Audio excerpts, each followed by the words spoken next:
You don't have time to second guess or stress. Like, you just got to buckle up your pants and you just got to do it. Starting a business is challenging. It's basically like a big business card. Honing in on that market is really what's going to get you the best results. Today's guest has been described as someone with an uncanny ability to identify people's true talents, and she has built a successful business helping people align those gifts to professional opportunities. She is the founder of Fulcrum Network, a specialty firm that helps human resource professionals find the right programs and resources for training, organizational development, and executive coaching programs. Here to share more about how she can help and the programs she offers is Diane Kubal. All right, Diane, thank you so much for joining us here on the BizCast. I really appreciate you coming out to Fox Valley Mall this early morning. We're here at 9:30 a.m. I want to kind of start this off with a bit of a personal touch. I want to talk to you a little bit about your morning routine since we're here so early, and this takes a lot of preparation and getting ready for something like this. So, what is it that you do if you have a routine, if you will? What is it? Absolutely. What is your morning? Thanks for inviting me. Pleasure to be here. And yeah, I probably do something a little different than most people for my morning routine. So, typically wake up around 6:30 and do the normal hygiene. And I have a morning ritual of doing something spiritual. So I have some incense and a little bowing that I do. It's not exactly prayer, but something along those lines. And I have a group of folks who I meet with every morning for 30 minutes, and we do some study and kind of self-review, self-reflection. What are we learning? And we have some teachings that we're reviewing together. And it's just a really great way to start off the day, very sort of calm and centered.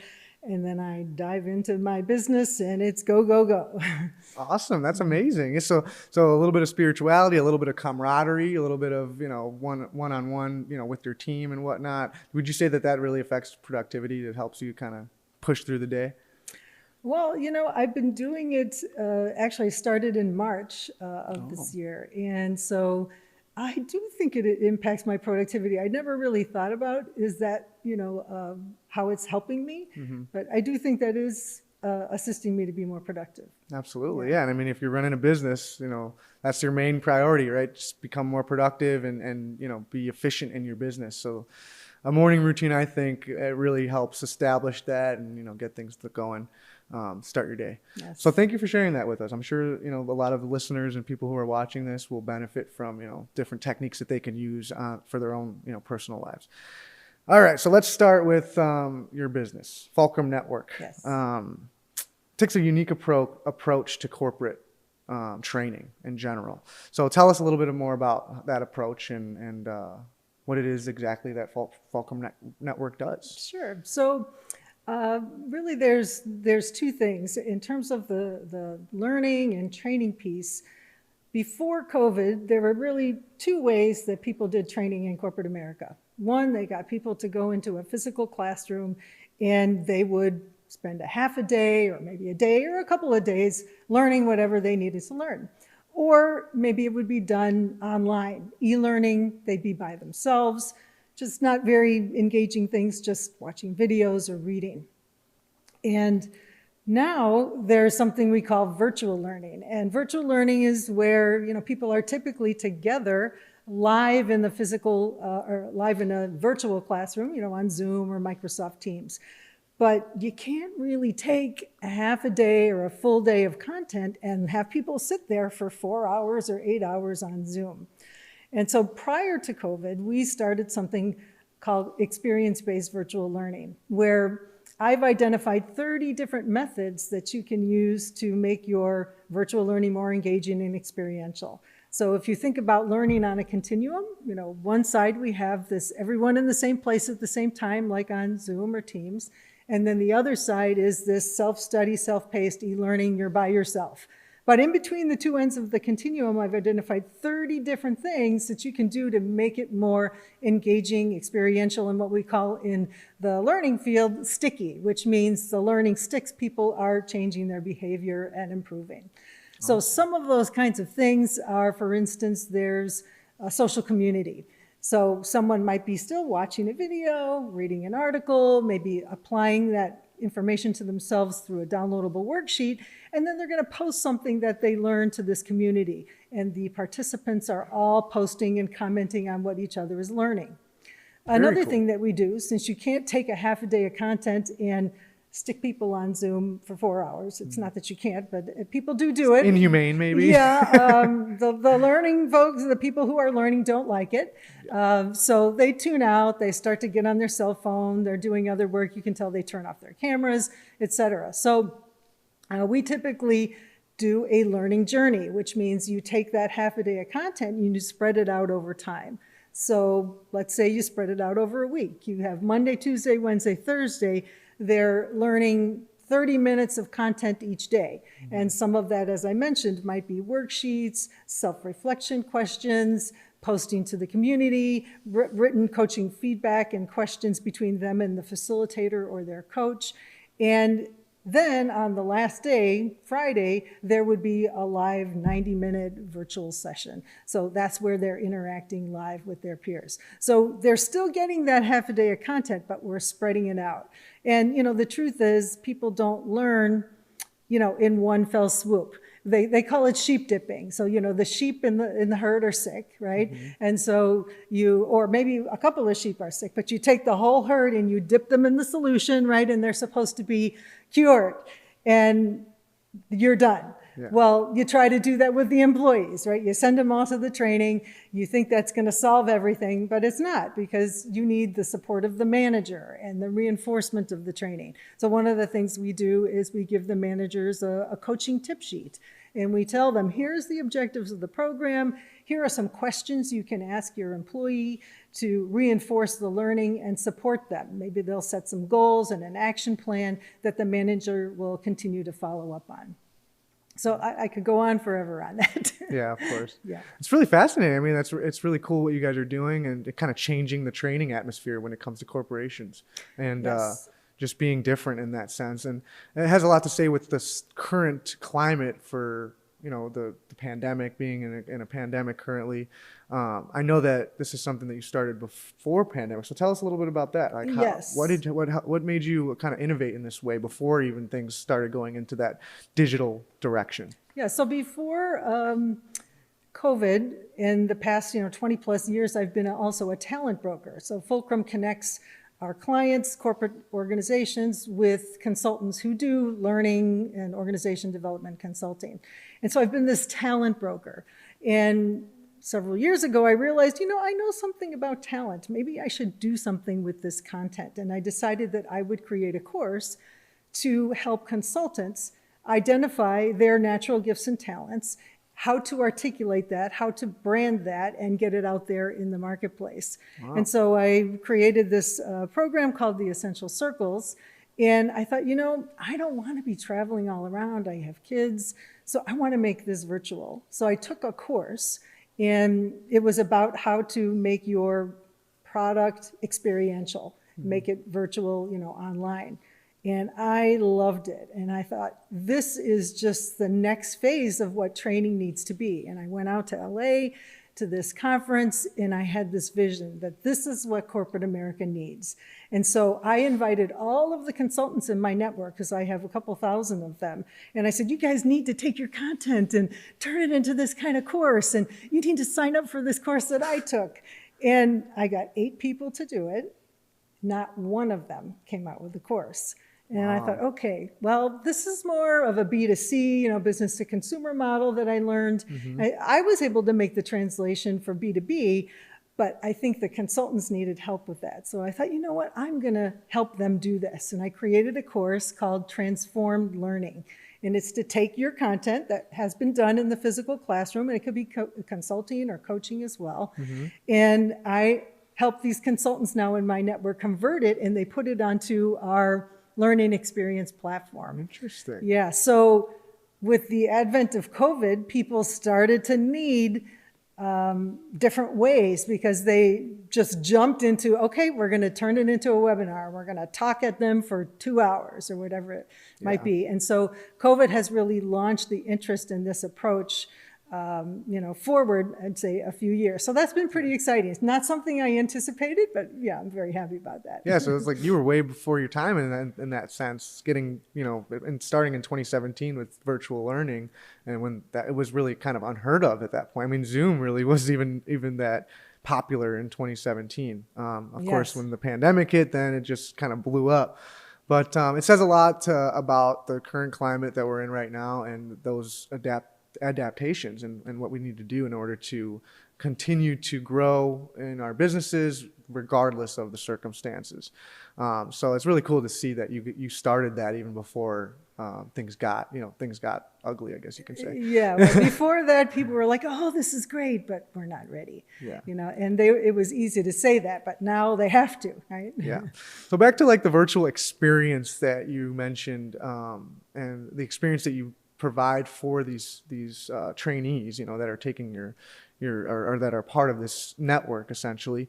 What do you have to say about the aspect of like self-teaching, or like being able to be, like, for example, working from home? With the pandemic hitting, everyone's working from home. A lot of people are saying that that's actually increasing productivity. People are be able to get more done on their own time, on their own schedule. So I see that a similarity there with the virtual learning and that experience. Would you say that that's pretty similar? And how do you feel about the people that are taking these courses? Do you feel like the self-taught aspect of it is an advantage?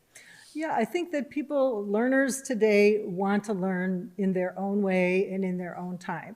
So we have many different ways for people to learn. So for instance, we have resources in our platform in a number of different formats. And if somebody wants to watch it on the video, they're welcome to do that. Somebody wants to read it on a transcript, we have that available. Or maybe they just want an audio file. So everyone has their own learning preferences. They have their own timing of when it's best for them to learn. Some people do it at 10 o'clock at night when their kids are in bed, because during the day there's too many interruptions. Yeah. I do think that it really helps that people can really make their own schedule. However, because it's not formally scheduled, it is sometimes more difficult because there are other priorities that can kind of step in, and people can have that sort of on the back burner, if you will. Yeah. But we give them, in our courses, these learning dashes that I refer to, 5 days to get the content done. So if you can't do your 30 minutes on Monday, that's fine. You can do an hour on Tuesday, and you can catch up. And so that also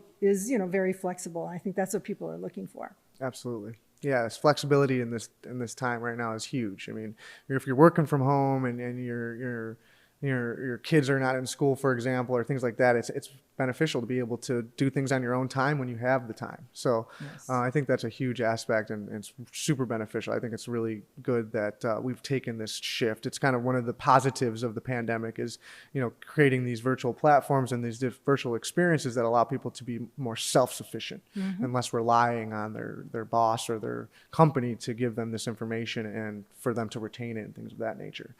But yeah, it's very interesting what you guys got going on with that, and how you started so early, and how it's affected you now with the pandemic, which, like you said, you weren't expecting this. This is not something that you saw coming. It's just, you just so happen to position yourself in that world. Now, has there been any like statistical data or anything that shows a benefit of self-learning in this way, being able to learn maybe not just self-taught, but also in that, kind of spread out format? Instead of 4 hours of a lecture, you have 5 days to complete, that type of content. Yeah. Is there any statistical information that shows maybe more productivity or better retention? Yes, there are a lot of studies that show learning over time is much more effective. That you also need to have some kind of reinforcement. And, the manager of the person taking the learning is very key. They have to really reinforce it and support the person in their growth. So yes, there is some. And we've seen in our courses, if you look at e-learning, that totally on your own with no social community, no involvement from your coach, no live session, people retain maybe 5% of it. And the engagement rates are very low. With ours, and I believe the research says like 65% will complete your learning versus 4%. So that's huge. Yeah. And also in terms of the retention, it's much greater. If people take action, with the learning. And one of the things that we have in our approach is instead of what we call them learning objectives, a learning objective explains what the learner will be able to do. And in our program, we call it a mission, and the mission is what you will do. So you have to go and fill out this worksheet, and you have to apply this to your team. And what is the DISC style of each of your team members? And so you actually have to do something, and you have to post something. Oh, and wow. you have to discuss this in the live group coaching session or in the live training session with your peers. And we tell them you got to bring these worksheets, and you need to be prepared to share what you've learned. So there definitely are lots of statistics and proof, and we certainly have seen in terms of behavior change and learning, we measure before the person comes to the training. We have 4 competencies for each of our courses, and then immediately after we measure those same 4 competencies, on a scale of 1 to 10, where are you? And then 3 months later, we measure again. So we have seen really statistically significant improvement, 25, 35, over 40% in some cases of improvement from the before to after. Some of them, don't fill out as much, the 3-month ones, but we still do see improvement.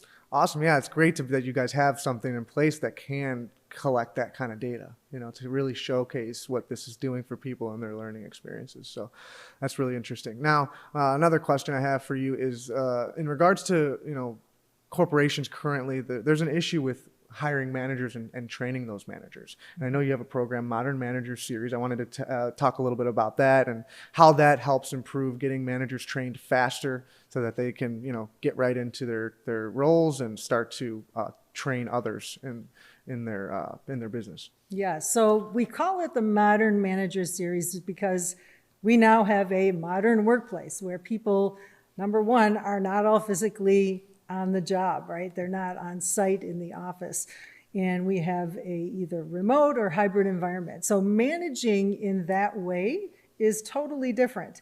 And there's a lot of factors that need to be considered because you still do have some people in the office and you have some people total remote or some people both. So for instance, how do you have a meeting?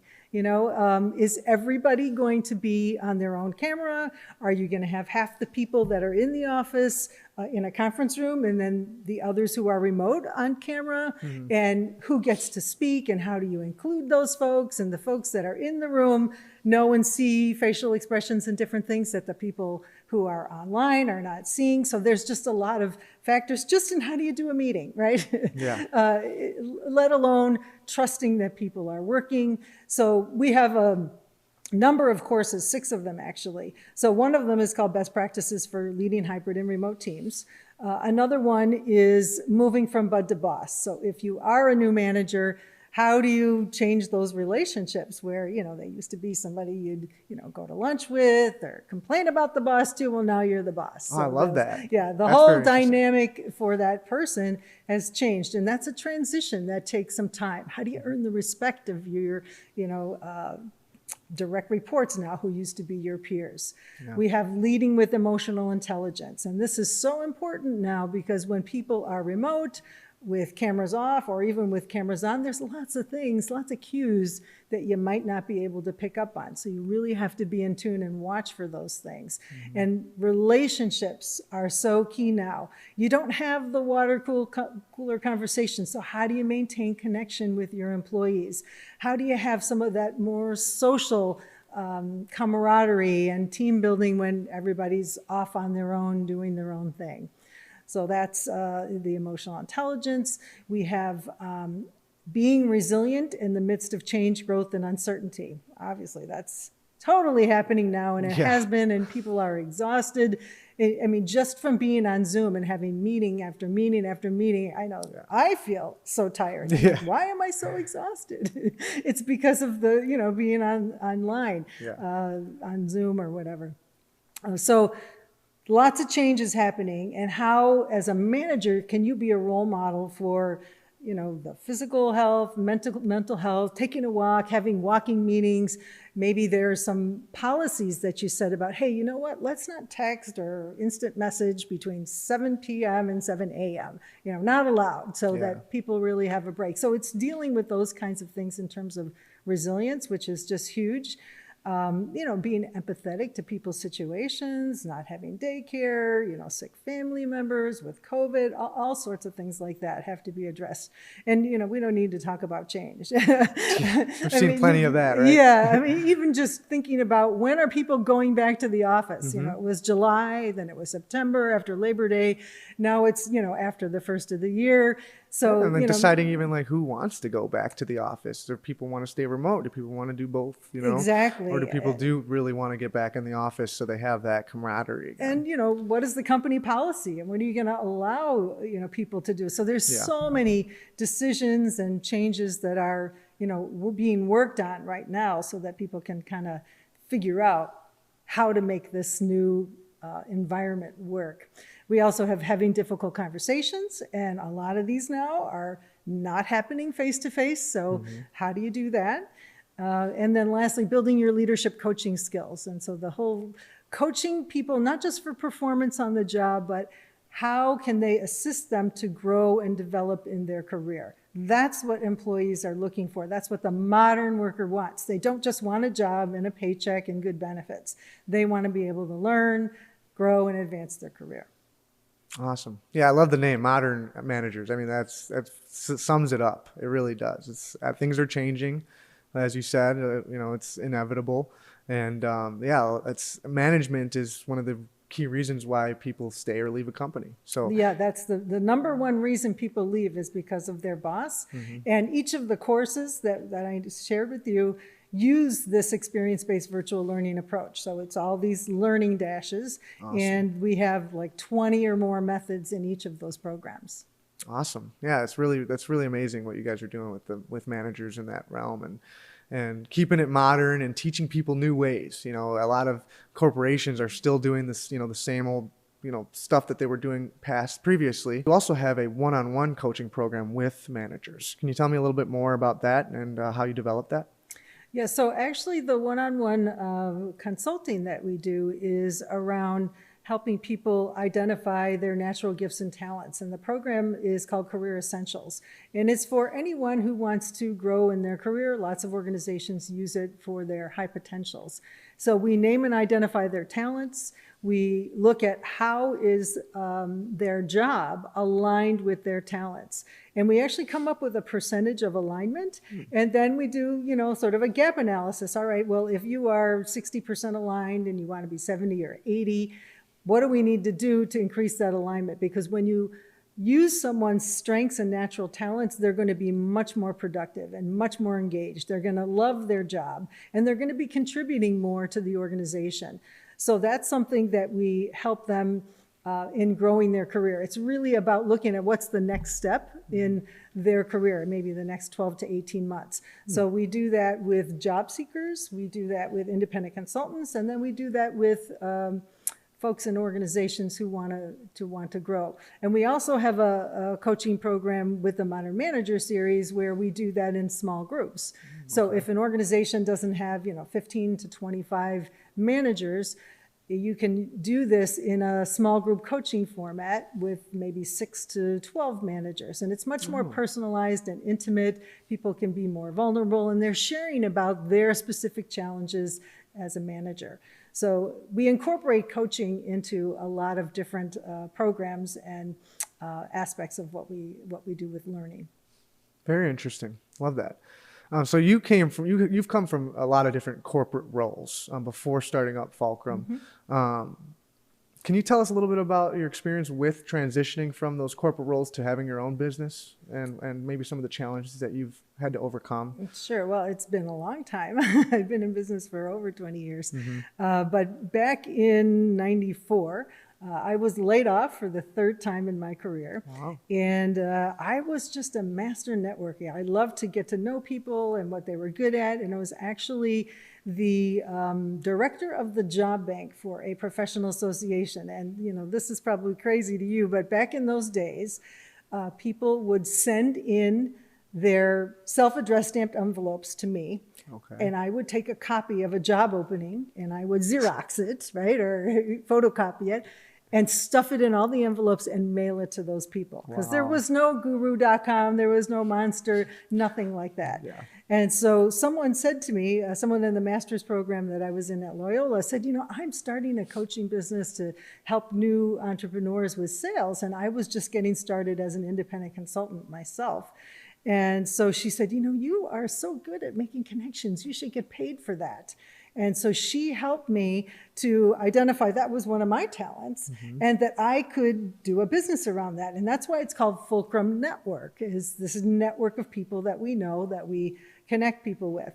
So I was able to start my business from a place of strength, from a place of doing something that I love to do, I was already doing and good at. I just needed to come up with, the name and the business model and how do I make money at that. Yeah. So it was really quite fun for me to do that. I mean, yes, it was a little scary, but at that time, I didn't have, kids and a big mortgage and all those sorts of things. So that was how it started to happen. And you certainly do grow into entrepreneurship. And it's not for the, weary or weak of heart. And you probably know that yourself. Absolutely. Yeah, no, it definitely takes a special kind of person to go out and decide I'm going to do things on my own terms. Yes. And it can be definitely scary. There's tons of trials and tribulations and challenges that you can overcome. But it's stories like this that, you can relate to and listen to that kind of push you over that edge of fear, or maybe not, not quite ready to take that dive into the unknown. But then hearing it from someone like you who has done it and actually, followed their dreams or followed their passions and made it a business, a successful business for the past 20 years, like you said. So really inspiring. That's awesome. Really cool to hear about. It's not without some, ups and downs. Like September 11th, I was in business. So that following year was really tough. 1998, when there was the economy crash. And then obviously with COVID. Yeah. So I've had over those, 20 plus years, I'd say 3 major dips. But I couldn't see myself doing anything else. So I'm the type of person, I'm just to do whatever it takes to keep this thing afloat. So that's what I've done. Awesome. Man, those are some huge challenges, like what you just mentioned. Yeah. Those aren't just like little things here. Those are like big world events, Yes. And so with that being said, what would you say is like one of the key takeaways from like staying composed and adapting to those times? Like what was out of those 3 that you just mentioned, 9/11, this crash in 98, and then COVID happening, like between those 3, what would you say was the most challenging to overcome or to adapt towards? Well, I think maybe the most challenging to overcome was this most recent one with COVID, because I had contracts with United Airlines and people who are like physically doing a lot of training. So all those completely got canceled overnight, just the rug pulled out, from under you. And I mean, not that those other situations weren't similar. September 11th was maybe a little similar. Yeah. But this time with the internet and the ability for people inside organizations to find consultants with social media, the services that I was providing maybe weren't as valuable as they used to be. So I really had to totally reinvent my company. Yes, I am still connecting clients with consultants, but that's not really the main aspect of my business. I had to totally reinvent with this experience-based virtual learning. So taking this concept and applying it to my own content, helping other consultants do it, I feel like I'm starting a new business. And I'm wondering, why am I so tired? And, why haven't I made more progress? I've made a ton of progress. I actually was looking at what happened with COVID in March of 2020 till now. I was just telling my assistant that, look at this, we have 40 something courses and we've done this in the last 18 months. It's like, that's pretty amazing. So yeah, that has been, I would say, just such a huge turnaround to, what are the main focus and the main revenue generation for the company. Yeah. Got it. So it's kind of like it's probably one of the biggest challenges out of the 20 years in business you've been in, but it's also the most valuable because you've positioned yourself for a new world. I mean, where everything's going digital. Before COVID, things were going digital. The whole world was in this space of, getting online, the internet, like you said, and social media being such a huge asset. So you basically, positioned yourself into that role, which is inevitable, I think, it's that adaptation towards more, digital and technology based learning and stuff like that. And,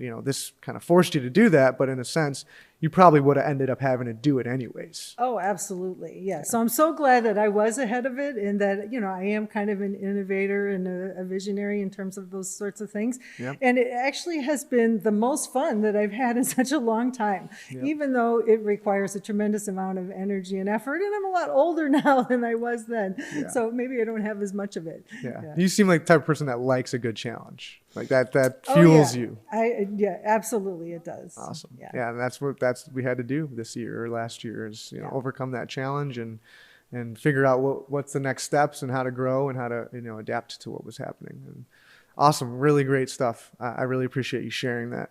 My last question for you is about what you do to support your community. Are there any like nonprofit organizations that you give towards, any community organizations that you donate towards or that you advocate for? Yeah, so I think I mentioned before the professional association kind of group, and there's a group called the OD Cooperative that Fulcrum totally sponsors. Awesome. It used to be where people from all over the Chicago area would come to Schneider Electric in Schaumburg, and we would physically meet and invite speakers, and we paid for the coffee and renting the space and all of those sorts of things, really to give back to the community in terms of learning about what are the latest and greatest things going on. Mm-hmm. And my co-convener who worked at Schneider got a new job, so he's now in Virginia. So we decided, okay, we're going to make it completely virtual.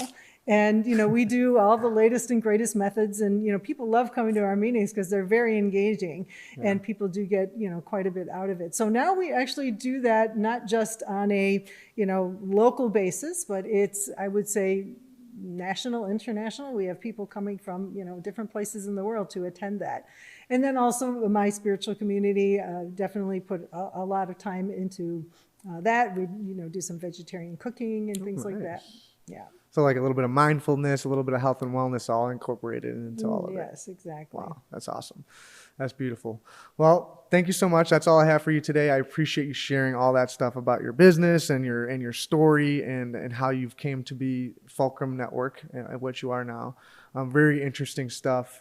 If you will, really quickly, can you just mention where we can find you on LinkedIn, Facebook, social media, website? Just give yourself kind of a plug, if you will. Yeah, so the website, fulcrumnetwork.com, my email, dk@fulcrumnetwork.com. Yeah, Diane Kubal is my LinkedIn address.